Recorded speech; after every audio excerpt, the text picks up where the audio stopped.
नमस्कार दोस्तों, मैं हूं Sujata Deshmukh and welcome to my YouTube channel Asha academy. Channel को सब्सक्राइब करना, वीडियोस अगर पसंद आते हैं तो उन्हें लाइक एंड शेयर करना एंड आपके वैल्यूएबल कमेंट्स देना मत भूलिए।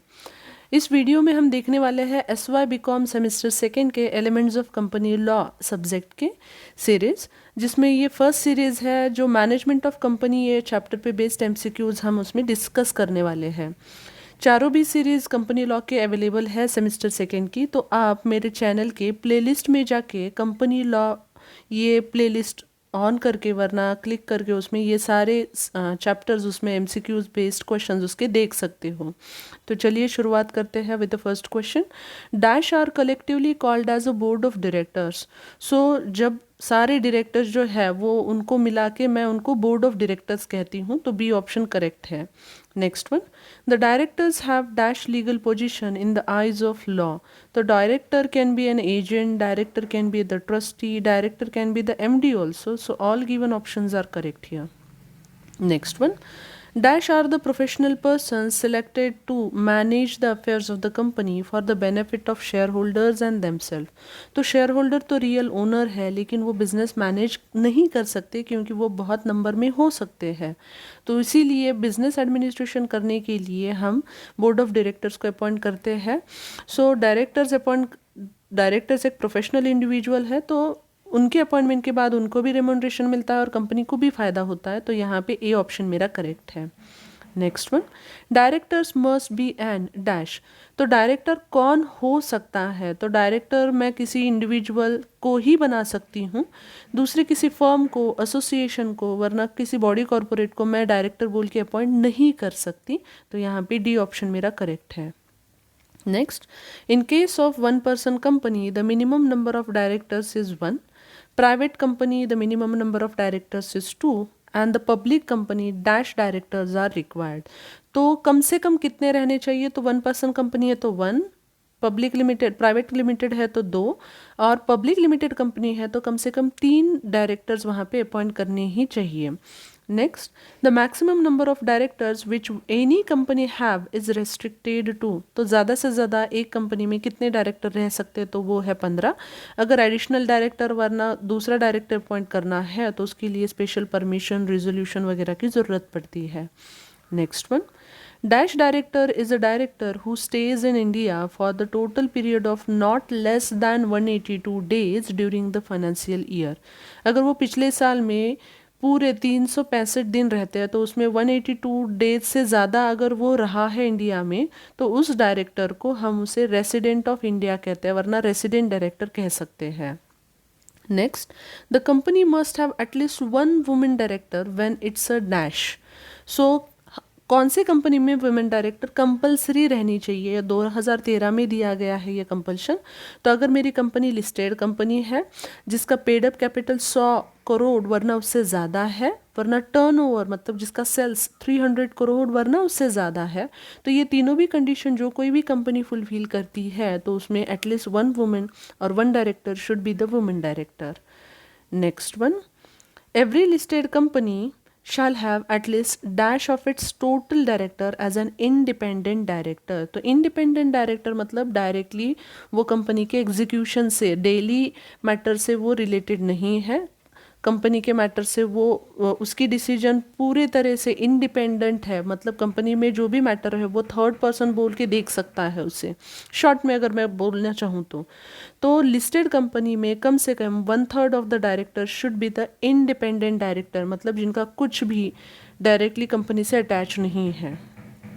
नेक्स्ट वन, थोड़ा सा ये इन्फॉर्मेशन दी है, तो कौन सी डायरेक्टर के अपॉइंटमेंट कर सकता है? तो स्मॉल शेयर होल्डर्स डायरेक्टर, मतलब जो माइनॉरिटी शेयर होल्डर है उनका डायरेक्टर शेयर होल्डर के ऑर्डिनरी रिजोल्यूशन से अपॉइंट किया जा सकता है। उसके बाद जो फर्स्ट डायरेक्टर है, तो जिसने भी मेमोरेंडम को सब्सक्राइब किया है वरना जिसका भी नाम आर्टिकल्स में है वो फर्स्ट डायरेक्टर कहला जाएगा। रोटेशनल डायरेक्टर है, रोटेशनल डायरेक्टर मतलब जो भी डायरेक्टर रिटायर होते हैं, तो जो रोटेशनल डायरेक्टर है उनकी अपॉइंटमेंट शेयर होल्डर्स द्वारा की जाती है शेयर होल्डर्स मीटिंग में। एंड जो है additional, alternate director, nominee director and filling of the casual vacancy, ये सारे डायरेक्टर बोर्ड ऑफ डायरेक्टर्स के द्वारा अपॉइंट किए जाते हैं। थोड़े से क्वेश्चन देखते हैं. At least 2/3 of the total directors of the public company are liable to be retired by rotation are called as dash directors. So यहाँ पे थोड़ा सा आप ध्यान में देख लो. रोटेशनल डायरेक्टर्स का मीनिंग ये है कि जो 2/3 डायरेक्टर है, टोटल नंबर ऑफ डायरेक्टर्स में से 2/3 लाइबल होते हैं. एक्चुअल रिटायरमेंट 1/3 की ही होती है. मतलब 1/3, उस 2/3 में से 1/3 डायरेक्टर रिटायर होते हैं, बाकी के रह सकते हैं. सो जो 2/3 डायरेक्टर्स लाइबल है बाय रोटेशन जो रिटायर होते हैं, उसे हम रोटेशनल डायरेक्टर कहते हैं. सो एडिशनल डायरेक्टर मतलब क्या है? सो एडिशनल डायरेक्टर मतलब जो अपॉइंटमेंट के बाद नेक्स्ट एजीएम तक उसका डायरेक्टर बोल के वो काम कर सकता है. नॉमिनी डायरेक्टर मतलब क्या है? जो फाइनेंशियल इंस्टीट्यूशंस है, वरना बैंक्स है, इन्वेस्टर्स है, जो जिस डायरेक्टर को अपॉइंट करते हैं उसे हम नॉमिनी डायरेक्टर कहते हैं.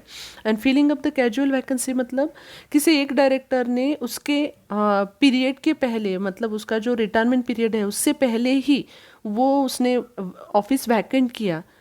रीजंस बहुत सारे हो सकते हैं, जैसे उसकी डेथ हो गई, वरना वो डिस्क्वालीफाइड हो गया, वरना उसने खुद रिज़ाइन किया है.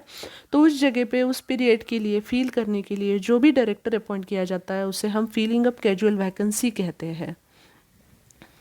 Next one, the director who has not been appointed as an a director but acts as और assumes the position of a director is known as dash director.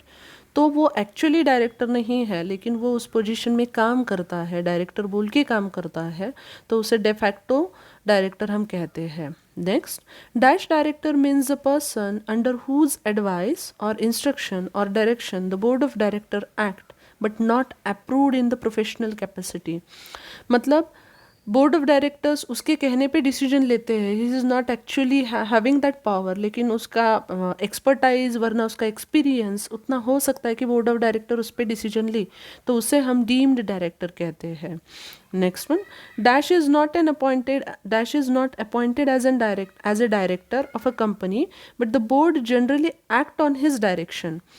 ये भी डायरेक्टर बोल के अपॉइंट नहीं किया है, लेकिन बोर्ड उसके इम्प्रेशन में काम करते हैं, तो उसे हम शैडो डायरेक्टर करते हैं. इन तीनों भी डेफिनेशंस में वरना मीनिंग्स में स्लाइट डिफरेंसेस है, वो हमें ध्यान रखने पड़ेंगे.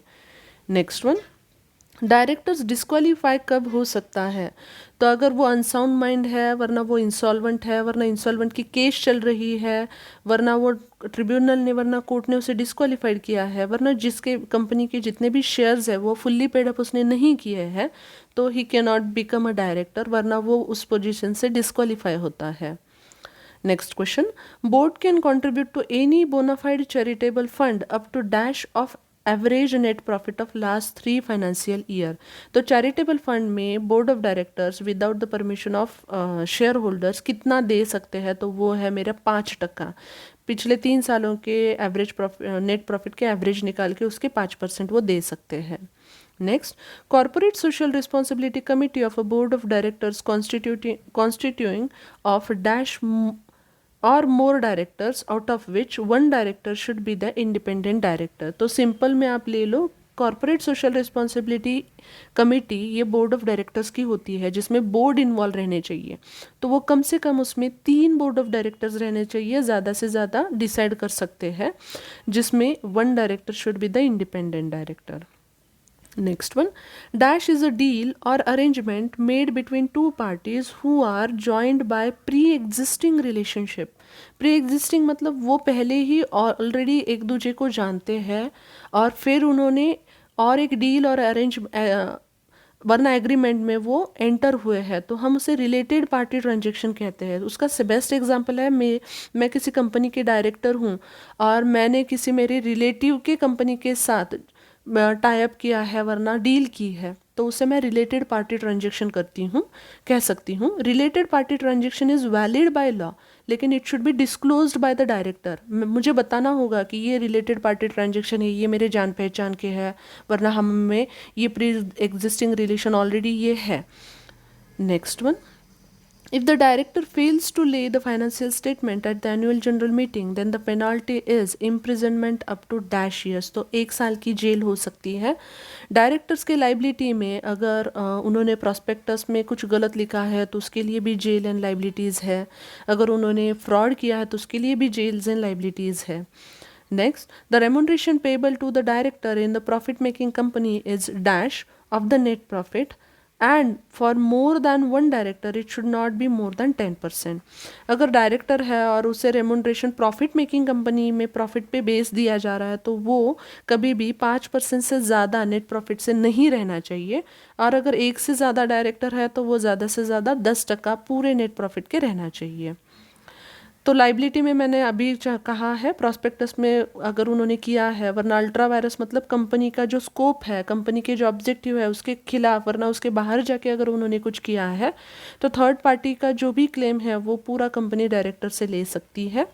अगर उन्होंने फ्रॉडलेंट प्रैक्टिस की है, वरना कुछ इरेगुलर अलॉटमेंट की है तो उसके लिए कंपनी भी उनसे चार्जेस ले सकती है, कंपनी उन पे क्लेम कर सकती है. और जिन्होंने भी उस इंफॉर्मेशन पे कंपनी में इन्वेस्ट किया है तो उनका भी जो डैमेज हुआ है उसके लिए भी डायरेक्टर ही जिम्मेदार है. सो दोस्तों, अगर ये वीडियो आपको पसंद आया, ये हेल्पफुल लगता है तो आप उसे दोस्तों के साथ शेयर ज़रूर कीजिए, लाइक भी कीजिए. एंड अभी तक अगर आपने चैनल को सब्सक्राइब नहीं किया है तो सब्सक्राइब भी कीजिए. Thank you for watching.